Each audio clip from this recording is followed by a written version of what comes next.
There's something really hypnotic about the forging process. The hot steel, this really cold, hard material that you can shape as you want. It's just a bit of magic, really. When you actually have finished the work, sharpen the knife, and you just slice through some kind of tomato or whatever else, and the feeling that you get at this point is just wow. Hi, this is Sarah with another episode of Materially Speaking, where artists and artisans tell their stories through the materials they choose. Today, Axinn and I are in Paris meeting artisans. Finding workspace here has become increasingly difficult. Rents are high and there are restrictions on noise and dust. So we weren't surprised to find that Sylvain Maenhout, the first artisan we're meeting, has recently moved to an eastern suburb, 10 kilometres out of town. We catch the RER from Gare de Lyon, and in 20 minutes are in Nogent-sur-Marne. A short walk from the quiet station, we find Sylvain's street, where pretty 1920s houses have family cars parked outside. In the garden, we meet his partner, Aurelie, a journalist, crouching in a flower bed, pruning roses. Our interview will include a visit to Sylvain's workshops, one dedicated to metalwork with milling machine, anvil and hammer, and forging equipment, and a second space for woodwork and knife assembly. We asked him to introduce himself. I'm Sylvain Maenhout. I'm 42 actually. I'm French, based around Paris, in Nogent-sur-Marne.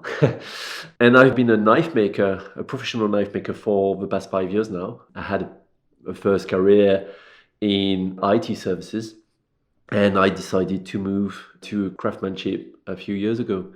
I'm the father of two. My partner, Aurelie, who is a journalist, and I'm now working from our house, which makes things very easy and allows us to kind of manage work-life balance as well, which was one of the main purposes of my change of career.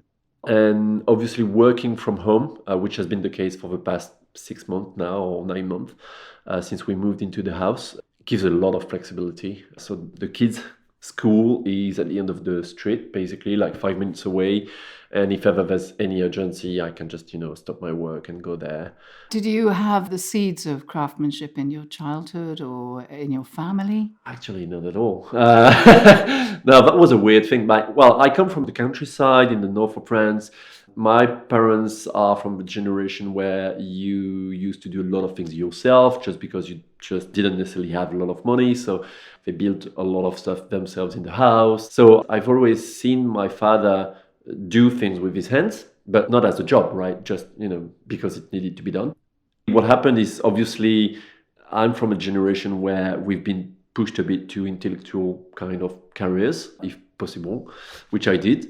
And actually, when I announced to my father that I wanted to change career and go to craftsmanship, he went like, oh, not you, come on. Because, all their life they thought to go from a low kind of career, like in the factories and blah, blah, blah, to the office kind of jobs to have better wages, etc. And I was telling him I was doing exactly the opposite. So it actually took him probably 3 to 4 years before really accepting my choice. And he's probably still a bit worried, but now he starts to see that first, I'm happy with it, and second, that I can kind of live out of it. To me, going to a manual kind of work is not a bad path to take, not at all. And you can be very happy with it. And second, depending on the craft you choose, obviously, but you can live out of it very well as well. Sometimes better than classic office kind of jobs. I'm wondering, why knives? It's not like one day you wake up and you say, okay, I'm just going to change career. I didn't even know how to build a knife before. I wasn't into knife collecting for a long time in my head. I said, I want to work with my hands sometimes. And it basically got more and more precise that I want to do some knives for some reason. I believe it came from my habit of cooking. I've always liked the feelings of cutting, slicing when cooking. and we're both from families where you cook quite a bit. And the interest I have in using what I'm building. What does it mean to be a knife maker in France? How does that fit in? Well, that's kind of a very interesting question, because most of the time we speak of France as one of the big knife making countries. It is true somehow, but it is true on the folding knives side of things. So you will find the Layols, the Thiers, these kind of areas where there's a tradition of building folding knives and a bit of table cutlery. When it comes to kitchen knives, we're not particularly good, I believe. If you want to try and make some money out of, knife making, you need to go to the folding knives, where you've got a bit like in art, some collectible kind of phenomenon with, the prices going with it, etc. Or you can try to go to a bit on the American market, like Bowie knives, like hunting knives, outdoor stuff. But when it comes to kitchen knives, you're 100% on a utility market. Like, there's no collection. What was your learning curve? Well, I guess like in all craftsmanship, it's long.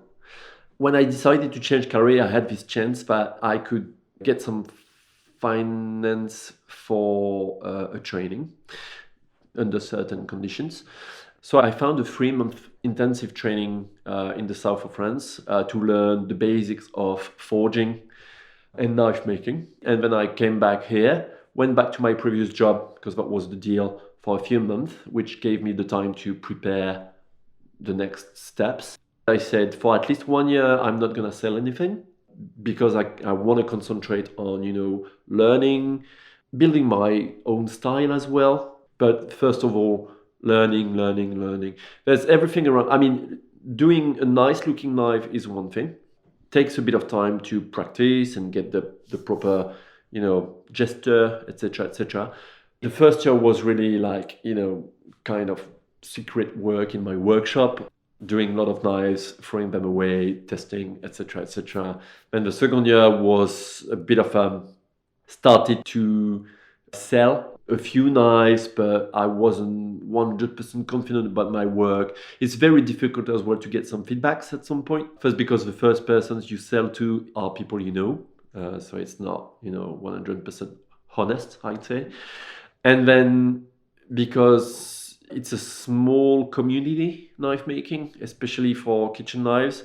So it's long as well to get to know other craftsmen and get some feedbacks and blah, blah, blah. So basically you're kind of progressing blind. You don't exactly know where you are in your learning curve, what exactly you need to improve on, etc. So it takes even more time. When I started, someone from another discipline told me, well, craftsmanship is a 5 years learning curve before doing things well. That's where I am pretty much right now, and that's what I feel as well. Do you want to go to the workshop? All right. Ooh. So be careful at your head. Yeah, you Mike, if you want to pass me something. Oh, what a beautiful floor again. I'm a bit floor obsessed now, aren't I? So this is under the house. We've just come round the corner and gone underneath. It's pretty small. I used to have a much bigger workshop downtown in Paris, which was costing me a lot of money. But at least here it's, my place.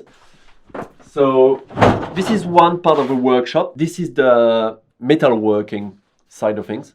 So the forging area and everything around steel working, basically. This white cube here is basically the forge, right? Wow. Gas forge. So what's that involve? That involves just heating up the steel, hammering it, just shaping it before going to the next steps. So we can talk later about the various ways of making a knife. Forging is one of them. Also, it opens some ways that you cannot do with other methods. It's just one of the things that I really wanted to do when I went to knife making was forging as well. Just wanted to start from the raw material and shape it myself instead of just removing some steel with, like abrasive belt and those kind of things. So you're pointing to the equipment on the right. So on the Yeah. left, we've got the forging technique, and on the right, we've got the shaving away from metal. Exactly, which is what we call stock removal. We still need this kind of machine because at some point we need to remove some steel, but the idea behind the forge is just to shape the material as much as you can. And then we've got an hydraulic press, the orange thing over there, to just press big chunks of steel really. And this is, how do you call that, rolling mill. Beautiful piece. Yeah, it's from the 50s, it's French, and it's originally for jewelry. Being able to forge, how does that inform your knife making craft? Well, forging is almost a philosophical kind of things. It's not because you go to the stock removal techniques that you're doing worse knives, basically, or not because you're forging you're doing better knives. It's just that you just shape the material yourself, the base material, the raw material. So it's my idea of starting from scratch, more or less. So I'm just taking a bar of steel, a piece of wood, and then I'm ending up with a proper knife. And the other thing is, within the kitchen knife making, we do a lot of what we call sunmai constructions, which is basically a 3 layers kind of construction of the blade. And that can only be done with the forge. But why I do forge is really about doing it from A to Z. And that's why I came to craftsmanship, generally speaking, is doing things. So my idea is not to take any shortcut, basically. The forge is something as well, I think, kind of really primitive kind of thing, which is very interesting for me. It participates to the balance within the job as well, because you've got those phases in the work where you actually forge, it's hot, it's kind of physical, etc. And then you've got those other phases of work where it's really minimal work, very precise, into the wood, carving or finish, etc. And that creates a balance as well in the work, and that's something which interests me. When you don't do the forge, I think you lose a bit of this balance because you just work on the machine and it's not the same thing. There's something really hypnotic about the forging process. The hot steel, this really cold, hard material that you can shape as you want. It's just a bit of magic, really. I was going to ask you about where the magic comes. A bit of everywhere, but it's a long process. The magic to me comes really when you actually have finished the work, sharpened the knife, and you just slice through some kind of tomato or whatever else. And the feeling that you get at this point is just wow. I mean, I love my job. Every day I'm just waking up with a smile because I know I'm going to go to my workshop. Do you want to go to the other side of the workshop? I would love to, but I just wanted to ask you first, if I may, about the metals, because I can see a pile of metals there. I can see some wood there. So could we just talk about the materials and where you get them from? Yeah, the kitchen knife making has that particularity that you're looking for the ultimate edge. Like cutting is the primary purpose of a kitchen knife. So we're looking at steels which are very high grade. So if you handle them properly, you can give them some very interesting characteristics in terms of edge, cutting, retention, etc., etc.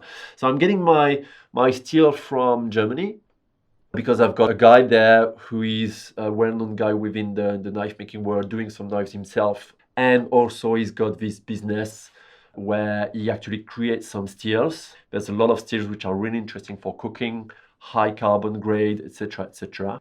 When it comes to wood, basically, so I've got some wood stock downstairs. I'm not using wood coming from friends or just local trees, etc. For 2 reasons. First, it's not my job to actually cut them, dry them, etc. I don't have the equipment, I don't have the skill. And then you need to dry them for years and years, which I cannot do here, I don't have the space.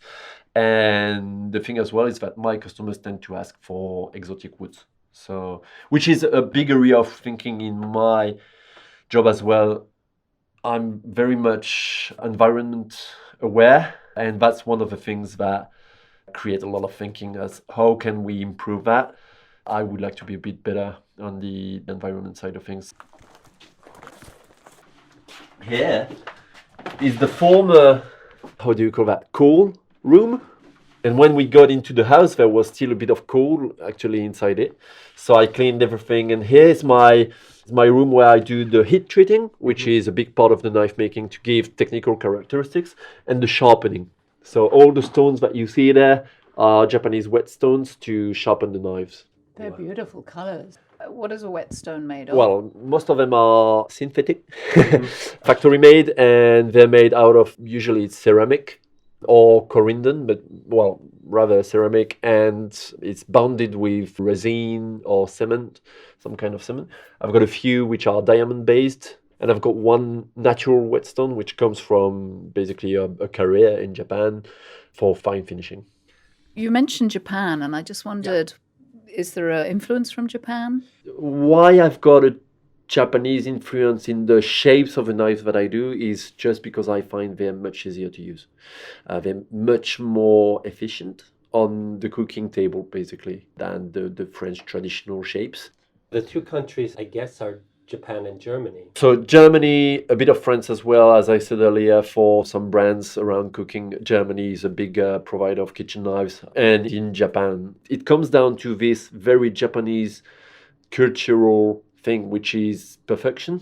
So we've got one task, one knife, one task. You're not going to take a uzuba, which is made to slice vegetables only, to cut your meat. That just doesn't exist. And I like this way of seeing things. I mean, it cannot apply to everybody, to all my customers, because some of them, they just want a versatile, like easy to use knife for their daily cooking. But when you go to chefs, etc., and you have the opportunity to build such specialty knives, it's just like, wow, that's why I'm doing this job, really. I'm interested in how this work has possibly opened you up to the world of cuisine and restaurants. That's very interesting because they're asking for more technical knives. Usually they're a bit less interested in aesthetic, much more about technical qualities. They're not telling you, I want to do everything with it. They're just going to tell you, well, I want to cut raw fish only, for instance, or I'm just going to cut vegetables. And against everything that we could think of, especially in France, those guys most of the time have dull knives. So there's a lot to do. Many professionals don't know how to sharpen the knives. They don't necessarily know what a good knife is. Some of them are not using the right knives for the right thing, etc. So there's a lot of learning for them as well, and education from me to them, to explain them how they can benefit from having better knife. Just even, standard knife, but at least maintain it properly, etc., etc. So that's not really what I expected, but that's very interesting because that gives opportunity to share my skills, my views. I'm doing some courses in some food schools to learn them to, the basics of sharpening and how to choose a knife. Do you ever do bespoke knives? About 90% of my work, I'm doing bespoke. In my way of seeing my job, I want to talk with the customer. I'm doing kind of high-end knives, and that means as well giving the customers the possibility to choose their materials, the wood, etc., etc. But what I need as well from a technical perspective is know how they're going to use it. And I'm not going to do the same knife, even if we agree on a shape, a size, etc. I'm not going to do the same knife, choose the same steel, give the same technical characteristics to someone who wants an everyday knife for their cooking at home and they don't sharpen it, or to a chef or professional who will sharpen it every 3 days, who will use it only for one particular task, etc. I will adjust the technical side of things depending on how the knife will be used. Usually when I do knives, I'm building batches of 5 to 6 knives, just for a question of production process. And I'm doing one of them is on stock, so that some people who like my work and don't want to go to an order, they can eventually fall in love with it and buy it. The other thing as well is that if you don't do bespoke, if you only sell your knives on stock, you never talk to anybody, because that's a really very lonely work. So if I'm only, just push my knives on a selling website, I'm just, alone in my basement. So it doesn't make sense for me. These are beautiful. Can you talk us through them? Yeah, so here we've got a small paring knife, like the basic in the kitchen. So like 9-10 centimeters to do a bit of everything, like peeling, removing the head of garlic, those kind of things. The wood, which is one wood that I love, is cocoa wood. So it comes from Africa, and we come back to the environment kind of things that we mentioned earlier. This would be the other hand of it. It's what we call a gyuto in the Japanese word. So it's basically the equivalent of the chef knife in the Western Europe side of things, but it's much taller. It's 20 plus centimeters from an everyday cooking perspective, you can do pretty much everything with it. This one is what we call a petit, middle size, about 14 centimeters. So it goes in the middle. And the wood used here is bog oak. Don't know if you heard about it. So actually this comes from the UK. Bog oak is, it's my favorite wood. Bog oak is an oak which fell into a bog like a couple of thousand years ago. It got into the ground basically. So it started, how do you call that? Fossilizing. But obviously it's not at the end of it. So we say it's semi-fossilized. Is that the correct word? The time it spent within the ground gave this a lot of minerals going into the wood, especially carbon, which gives it this black color. It's the fiber of the standard oak, basically, except that it's black or brown, depending on the origin and the age. And this one is dated 5,000 years. And it comes from not the other side of the world. Because I work quite a lot with it, I have one supplier especially for that, and it comes from the UK in the Kent region. Oh, yeah. So they actually find the bog oak themselves, they cut it, they dry it, and they sell it. Do you have a signature that defines you in your knife making? We have a maker's mark, like for the jewels. So it's this thing here. So that you need to read it that way. And I chose it so the maker's mark is very something kind of personal. And this one is an old alchemical sign, which means the purification by the fire. And the maker's mark comes from there. Is there anything about your knives that we could recognize that it's yours? One of the things that I'm doing, which is kind of recognizable, although I'm not the only one doing it, is those faceting kind of things on the handles. And this cut at the back of the handle as well, at a specific angle, which I'm doing on all my knives. I just did it because I found it nice and it was a good way of finishing the handle. Someone told me one day, well, I recognize your knife because of that. Some people will recognize my touch in the knives because you are a person with a specific sense of aesthetic, etc. You have the experience of having done something well before. I guess when you're going to a second career, especially when you're going to sacrifices like the financial side of things, I just cut my wages by 5 or 6 when I changed career. If it was a first career, probably I would have a different vision and maybe I would not realize as much the chance that I have to be happy in my job, to wake up on the morning with a big smile, etc., etc. So I think the passion comes from the craft itself, but also from my own path, really, and everything that I left when I changed career, everything that I embraced, basically. I don't need much to live. I don't need fancy clothes. I don't need to go in fancy restaurants, etc., etc. So just doing what I do on a day-to-day basis, being close to my family, having some time with my kids. I mean, it's priceless. So. It was half term and the kids were with their grandparents, which had given Sylvain and Aurelie the chance to pop into Paris the previous night to catch foreign film. As we were leaving, they offered to share their lunch with us, and we enjoyed the freshest of eggs, potatoes and a salad foraged from their new garden. Back in Paris, we went to a farm-to-table restaurant which Sylvain had recommended, where Mike's steak knife bore Sylvain's maker's mark. So thanks to Sylvain Maenhout. You can discover more about him on his website, sylvain-m.fr, or find him on Instagram at sylvain.m.coutelier. And thanks to you for listening. As with all episodes, you can find photographs of the work discussed on our website, materiallyspeaking.com, or on our new Instagram account, @materiallyspeakingpodcast. If you're enjoying Materially Speaking, subscribe to our newsletter on our website, and we'll let you know when the next episode goes live. Du côté de Bergerac, j'ai pris mes clics et mes claques. Du côté de Rambouillet, je savoure ma liberté.